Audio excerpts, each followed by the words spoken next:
Have you ever paused, just long enough to ask yourself, why do I say sorry when I've done nothing wrong? Why do I feel guilty for resting? Why do I feel responsible for how others feel, even when I'm quietly breaking inside? It's not random. It's not weakness, it's programming, installed in you when your hands were still too small to reach the doorknob. Before you even had the words to question what was happening, the tricks had already begun. And today, we begin to expose them, one by one. Not to blame, but to free. Because as Freud once said, until you make the unconscious conscious, it will direct your life, and you will call it fate. Let's begin. Trick number 1, the silent treatment. Teaching you to apologize for existing. Being ignored is not quiet.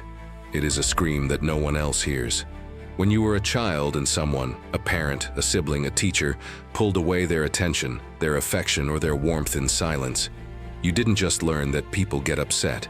You learned something much more damaging, that if someone withdraws, then you must be the reason. You didn't know what gaslighting meant, but you felt it. Their silence burned louder than their words ever could. Freud called this a trauma of omission, when a child receives coldness instead of clarity.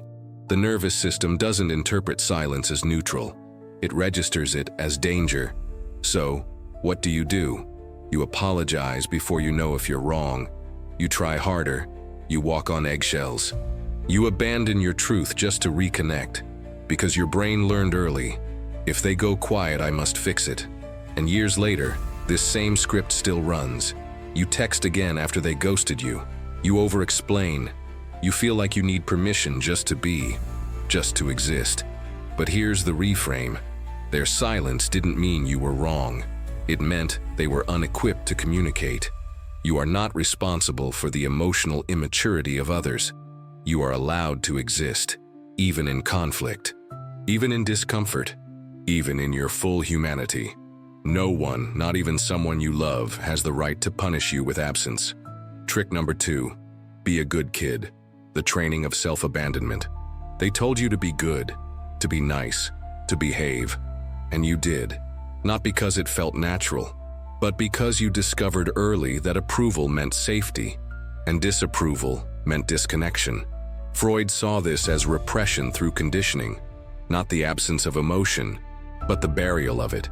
So when you wanted to speak up, you stayed quiet. When you were angry, you smiled. When you were hurt, you said, I'm fine.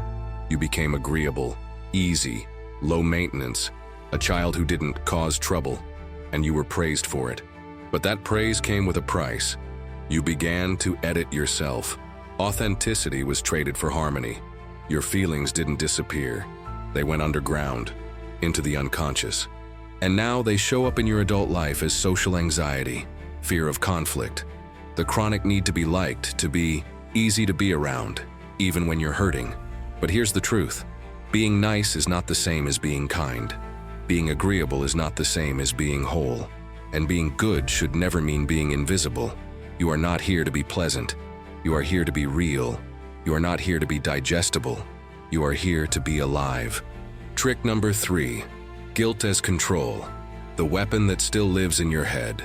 After everything I've done for you and this is how you treat me? That sentence is not just manipulation. It is psychological theft. Because when you're a child, you don't yet have the ability to evaluate whether guilt is appropriate.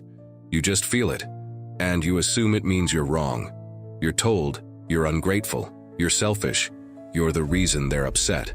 And because your survival depends on the love and approval of your caregivers, you will do anything to restore it, even if it means shrinking, even if it means guilt becomes your compass. Freud called this superego conditioning. The voice in your head that governs your behavior isn't really yours. It's borrowed, inherited, implanted. And even now, you still feel it. You feel guilty for resting, guilty for setting boundaries, guilty for putting yourself first. Not because you are wrong, but because someone once taught you that love must be earned, that your needs are a burden, that care comes with a price. But here's the reframe. Guilt is not always a signal of wrongdoing. Sometimes it is the echo of someone else's expectations. You are not bad for needing space. You are not selfish for having limits. You are not broken for wanting peace. The people who used guilt to control you weren't always evil, but they were emotionally unequipped. And now you get to decide whose voice you keep and which ones you finally let go. The thread that connects them all. So far, we've unearthed 3 silent scripts. The silent treatment that taught you to over-apologize.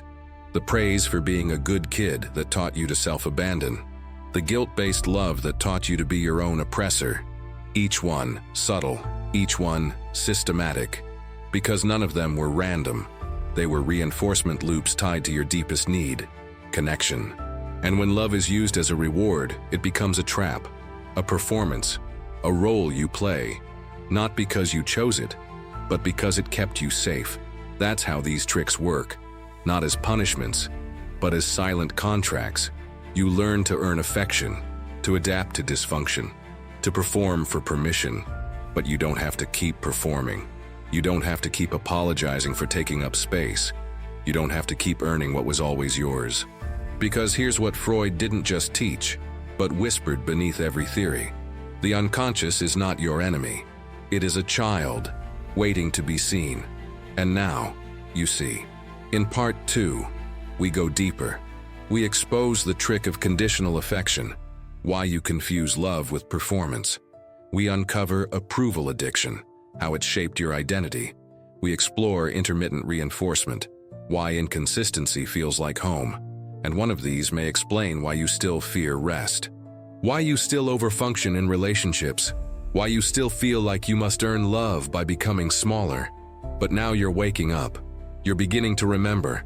And once you see the trick, you can break the spell. If this spoke to something in you, keep going.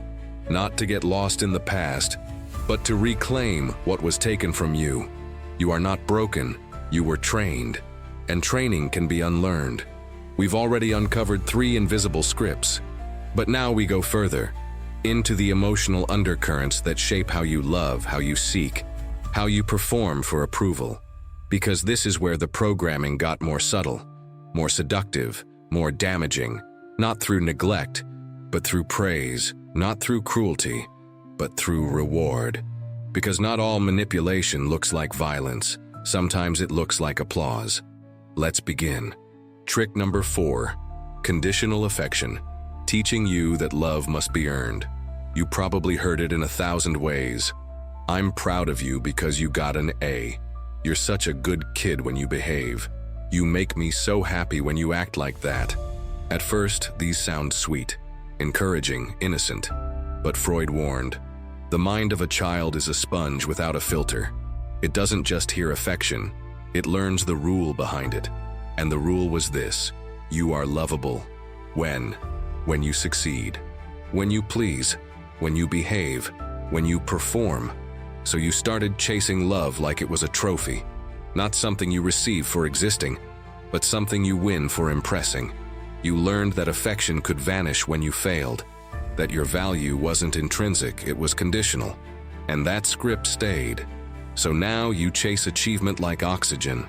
You feel hollow when you're not performing. You confuse productivity with worth. You confuse doing with deserving. And worst of all, you started treating yourself the same way. You only rest when you collapse. You only feel proud when you exceed expectations. You only allow self-love after exhaustion. Freud called this a superego wound, when the internal voice that governs your identity is built from someone else's scoreboard, and you never feel like you're winning. But here's the reframe. You were never meant to earn love like a paycheck. You are not here to perform for connection. You are here to live in it. Love is not a transaction, it is a home. And it's time you returned to it. Trick number 5, approval addiction. How you became addicted to being liked. As a child, you noticed the pattern quickly. When you were easy, you were accepted. When you were loud, angry, rebellious, approval disappeared. And because your brain was still developing, you didn't challenge the pattern. You adapted. You smiled when you wanted to cry. You nodded when you wanted to object. You shrank to fit. Because you learned early. Approval equals safety. Authenticity equals risk. Freud called this identification, when a child unconsciously becomes what the world rewards. You became agreeable, polished, palatable. And with every compliment, the cage grew stronger. But here's the price you paid. You started to need praise to feel real. You started to fear conflict more than dishonesty. You lost touch with the question, who am I when no one's watching? Approval became your drug. And disapproval felt like death. But here's the truth. No amount of applause can heal the pain of self-abandonment. Being liked is not the same as being known. And the parts of you that never got permission to exist are the ones most worthy of love now. You don't need to be liked by everyone. You need to be real with yourself. Trick number 6, intermittent reinforcement. Why you chase emotional whiplash. One day, the adults in your life were warm, loving, present. The next, cold, distant. Irritable? I love you, but why can't you be more like your brother? You're too sensitive. You're exhausting. Affection was unpredictable. Praise was a coin toss. Love became a roulette wheel. And so, you adapted. You became hyper-vigilant, monitoring moods, walking on emotional glass. This wasn't love, this was a trauma bond. Freud described this as intermittent reinforcement. When affection is given and withdrawn unpredictably, it creates obsession. Your brain learns that love is unstable, that affection is something to chase, to earn, to beg for. So now, as an adult, you feel addicted to people who treat you the same way, hot and cold, attentive, then absent, affectionate, then punishing. Because you learned, if I try harder, they'll love me again. If I don't upset them, things will be okay. But that's not love. That's survival. And you're allowed to stop surviving. You are not too much. You were just trying to stay afloat in an emotional storm you didn't cause. And you don't need to chase hurricanes to feel alive anymore. Trick number 7, emotional repression, teaching you to mistrust your own feelings. Stop crying. It's not that big a deal. You're being dramatic. Every time your feelings were met with dismissal, your body learned one lesson. Feeling is unsafe. Freud called this repression. When emotions are too painful to express, the mind buries them in the unconscious. But they don't disappear, they leak. Through anxiety, mood swings, explosions you don't understand, emotional numbness you can't explain. Because when your feelings were mocked, you didn't just stop showing them. You stopped trusting them. You learned, I cry too much. I'm too intense. I'm not normal. So now, even your joy feels dangerous. Even your anger feels shameful. Even your tears feel like weakness. But here's the reframe. Your emotions were never the problem. They were signals. They were alive. They were trying to save you. You don't need to be numb to be strong. You don't need to bottle your heart to be respected. You don't need to shrink your truth to stay loved. You were never broken. They were too limited to hold your depth. And now you get to feel again, fully, freely, fiercely. Where we are now. We've now exposed 7 of the 10 emotional tricks that shaped your identity. Some were sharp, others subtle, but all of them taught you to adjust, to survive, not thrive. You were trained to overachieve, over-explain, under-express, to compress your truth into something acceptable, to translate your pain into politeness. But none of that was your essence. It was your armor, and that armor, though it once protected you, is not who you are. Now, you're not just remembering the tricks. You're beginning to reclaim your voice, your needs, your boundaries, your freedom. In part 3, we uncover the final 3 tricks, the ones that go the deepest. Parentification, when you were praised for being the mature one, while your own needs were abandoned. Internalized guilt, when love and shame became inseparable. And the label effect, when someone told you who you were before you even had a chance to find out. These are the scripts that keep people stuck, even after therapy, even after distance, even after healing has begun. But once you see them, you will no longer obey them, and the self beneath all that programming will finally be free. Let's finish what we started. By now, you've seen 7 psychological tricks, not always cruel, not always conscious, but always effective. Each one shaped how you think, feel, and move through the world. Each one rewired your sense of identity in silence. And some of them still live inside you. But today, we reveal the final 3. Not because you need more information, but because your freedom depends on recognition.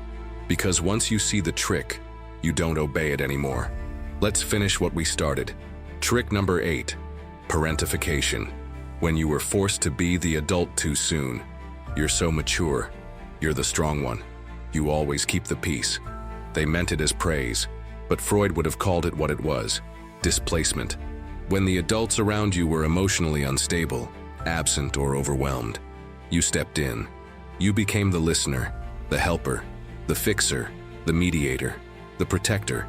You were a child who carried adult burdens. And because everyone leaned on your calmness, your sensitivity, your strength, no one noticed your needs. You didn't just miss a childhood. You missed being held, being heard, being vulnerable. Now, as an adult, you overfunction. You do more than your share. You feel guilty when you rest. You collapse from burnout and call it strength. But it was never strength, it was sacrifice. That wasn't responsibility, it was emotional theft. And here's the truth. You are not selfish for being tired. You are not weak for needing support. You are not wrong for finally saying, I can't do this alone. You've always been strong enough. Now it's time to be soft enough to heal. Trick number 9, internalized shame. When guilt became your compass, they didn't scream, they didn't hit, they guilt-tripped. After all I do for you, fine, I guess I just don't matter. Wow, thanks for making me feel horrible. Freud called this shame conditioning.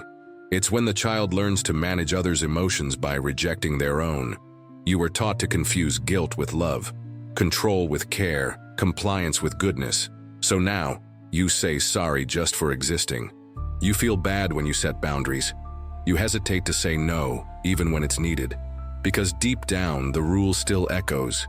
If they're upset, I must be wrong. If they withdraw, I must repair. If they're disappointed, I must be less. But guilt is not a moral compass. Sometimes it's just a leash made of memory. And breaking free starts with one sentence. I'm not responsible for your emotional response to my truth. You are not a bad person for choosing yourself. You are not unkind for protecting your peace. You are not guilty for finally learning how to say no without apology. Trick number 10, the label effect. When they told you who you were, you're the shy one. You're just like your father. You'll never be good at that. You're too sensitive. You're too much. Freud warned us, labels are not reflections. They are cages. And when those labels are assigned in childhood, repeated often enough, they don't just describe you, they become you. You internalize the narrative. You doubt your instincts. You limit your potential. You define yourself by someone else's projection. And now, years later, you still carry names that don't belong to you. You still avoid things you've never tried. You still dim yourself to fit into someone else's comfort zone. But you are not a reflection of their pain. You are not the echo of their fear. You are not the character in someone else's unhealed script. You are allowed to redefine who you are. To outgrow labels that were never yours. To speak in a voice they told you didn't exist. And that is not betrayal. That is liberation. So, where does that leave you? We've unearthed 10 invisible tricks, 10 subtle but powerful scripts written in your nervous system before you even knew the meaning of the word self. And you've probably seen yourself in many of them, maybe in all. The silent treatment that taught you to apologize for existing. The praise for being good that taught you to stay small. The guilt-based love that made you reject your needs. The performance-based affection that made you addicted to proving yourself. The emotional unpredictability that turned you into a people-pleaser. The dismissal of feelings that turned your emotions into enemies.